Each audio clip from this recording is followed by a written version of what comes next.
Welcome back. It's John Pollock here with John Randine and Robin Black coming out of Sunday's card in Phoenix, Arizona. And we are going to focus this on Yair Rodriguez, who was victorious in spectacular fashion over BJ Penn on Sunday night. Certainly, the word potential has been attached to Yair Rodriguez significantly for the past 2 years. A very impressive win over a big name in BJ Penn. But hard to look at now where he transfers himself within the featherweight division. This was kind of a novelty fight. It was very much built around BJ Penn more so than it was Yair Rodriguez. But with Rodriguez getting the victory, John, is this somebody that we should be paying attention to in the upper echelon of that featherweight division? Well, if you're the UFC, you're trying to sell fights and you're trying to put people in the seats, and Rodriguez is one of those guys. You come off a win like that over BJ Penn where you completely smoked this guy. He's 10-1 now.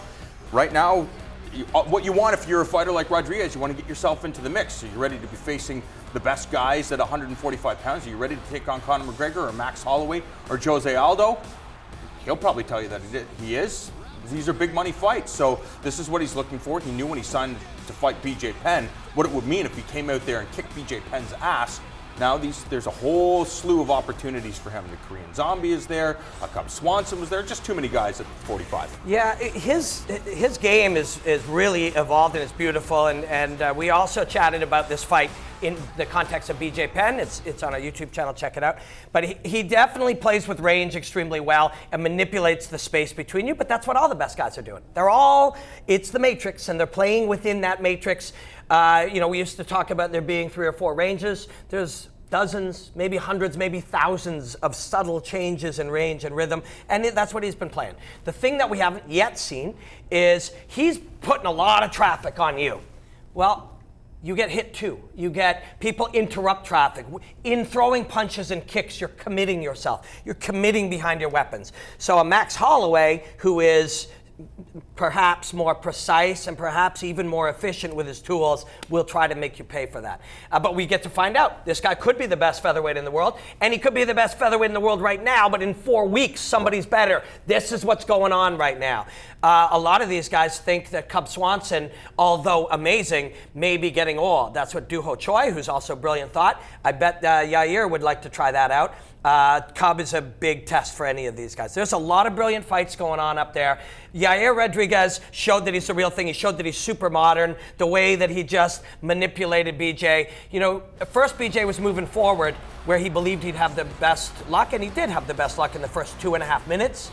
And even that wasn't all that great luck. You know what I mean? So when Yair's moving forward, putting lots of heat on you, putting lots of traffic, a little flim-flam, he gets you going backwards. But even while retreating, he was winning in those exchanges. So he is very, very, very good. But we need to see him against other modern guys. Well, what do you think of the version of BJ Penn? Because you seem to be impressed with BJ Penn's strategy, considering we have new technology here in this fight with Yair Rodriguez. Was there any positives you can take out of BJ Penn's performance? The first 2.5 minutes showed that he knew what to do, which was if you're on the end of these kicks, you're in a lot of trouble. But if you get yourself in here, you're taking calf and the back of the knee and all this soft stuff. And we saw BJ be able to do that in the first 2.5 minutes. There's a spin coming. If the foot hits you, you're screwed. But if the inside of the knee hits you, it's soft and you get to the body. That was the logic. Got to move forward. As soon as he moved back, he was done. But even when doing the right things in those 2.5 minutes, he was getting chewed up. So. But this is a new level. This is a new thing. It's not just building on the old. I don't know. In retrospect, who on earth believed that, oh, well, it's just all these different styles. We got it figured out. You box, you wrestle, you do low kicks, and you do jiu-jitsu. We got it figured out. This is how we fight. This is how we'll fight forever. 2-3 years ago, I was sitting on Joe's podcast, and we were talking about that. It's like, who on earth thinks there's a curriculum? It's ever changing. There are answers to the new answers, which create new questions, which create new answers. In 5 years, they're going to look different again. But now you got the Garbrandts, and you got the Yair Rodriguez's, and you got the TJ Dillashaw's, and you got Stipe at heavyweight doing some of these things. It's a new era. I think one of the reasons why I asked that is I had a chance to talk to Dwayne Ludwig when he was here cornering Matt Brown in Toronto, and he has a huge win over Ramon Dekkers, one of the greatest kickboxers of all time. But it was later in Dekkers' career, and when I asked Dwayne about it, it's like, yeah, it's great to have a win, but you know you're not facing the best version of this decorated champion. And for Rodriguez to go out there and, yes, get this win over BJ Penn, it's really important. It's like, look at, I beat the legend BJ Penn, but does it serve you well when you look at Doo-Ho Choi and Conor McGregor and Max Holloway and all these guys that have that new technology that you're talking about? None of that was his business. Yeah. The only business that was assigned to Yair Rodriguez is beat BJ Penn. I'm going to take that assignment. That's my business. All that other stuff, not my business.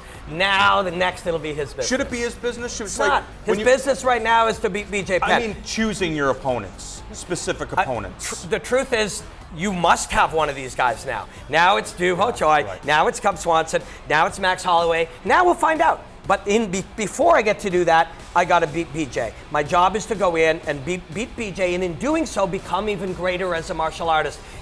The job is not, and it's a strange one. I know that everybody has competitors, but when you're training to be the best martial artist in the world, you can pay no attention to your competitors.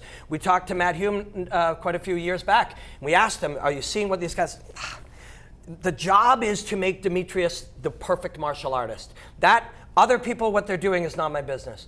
And your business is to get better every day and become a pure, perfect martial artist. And Yair's short business was BJ Penn, and now he gets back to the long business of being the greatest martial artist he can. Is the most difficult part with preparing for Rodriguez now is trying to sense any kind of patterns, because he breaks all of these rules and he's effective at doing them. Is that also a risk that you're presenting openings for an opponent that can somehow figure out this timing, which has been really difficult for his opponents? The truth is, and this is why I'm hesitant to compare him even to a Lando Venata or, a Tony Ferguson or a Conor, is you see all his stuff coming. So it's not like, hey, look, it's a round kick to the body. Hey, look, it's a spinning kick to the head. Well-evolved coaches, artists, analysts, whatever, he's not mysterious. He's just fearless and improvisational, but you see the shots coming. He's not disguising them as other things.